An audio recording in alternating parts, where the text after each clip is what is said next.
កោតសាររបស់ក្មួយទីស្រឡាញ់ដែលបានខិតខំរៀនសូត្រតាំងពី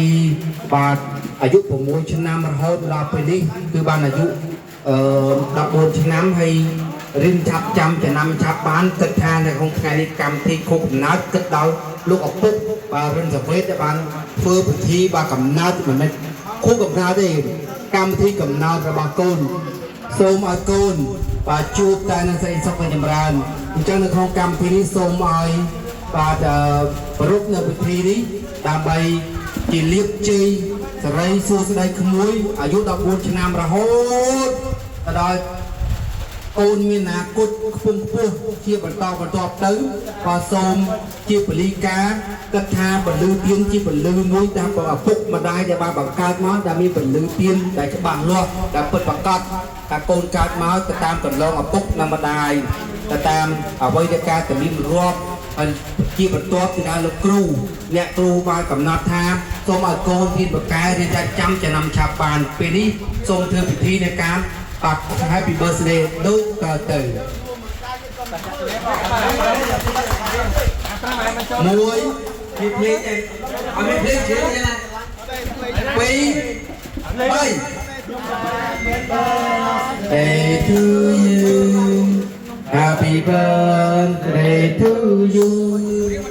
Happy birthday Happy birthday Happy birthday to you Happy birthday to you Happy birthday to you Happy birthday Happy birthday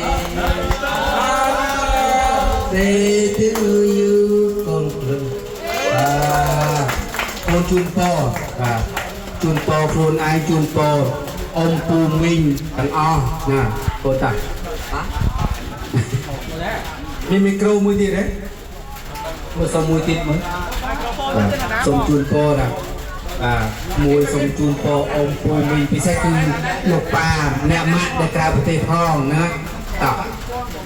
តែគាត់ដែរបាទតាំងនាមខ្ញុំបាទ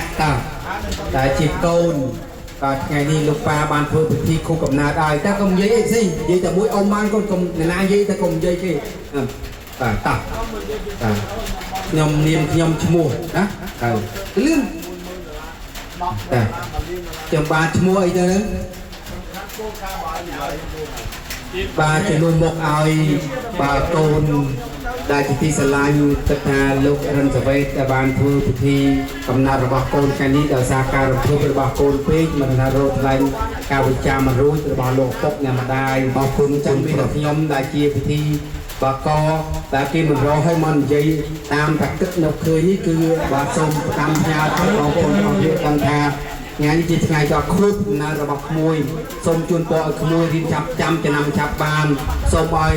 បាទលោកប៉ាអ្នកម៉ាក់មានសេចក្តីសុខដីចម្រើនហើយពិសេសគឺបងប្អូនបាទអាដាមលោកពទាវបាទសិល្បករសិល្បករនីទាំងអស់ដែលបានមកចូលរួមថ្ងៃនេះសូមឲ្យជោគជ័យសិរីដីសុខភាពល្អបន្តបងដល់រឿងមុំទៅអាចារ្យទាំងអរគុណបាទអរគុណកូនប្រុសនៃពុកស្រឡាញ់កូនយើងមាន12នាក់នៅនេះ12នាក់អញ្ចឹងយើងកុំភ្លេចអីណែយើងរៀបភ្នែកណា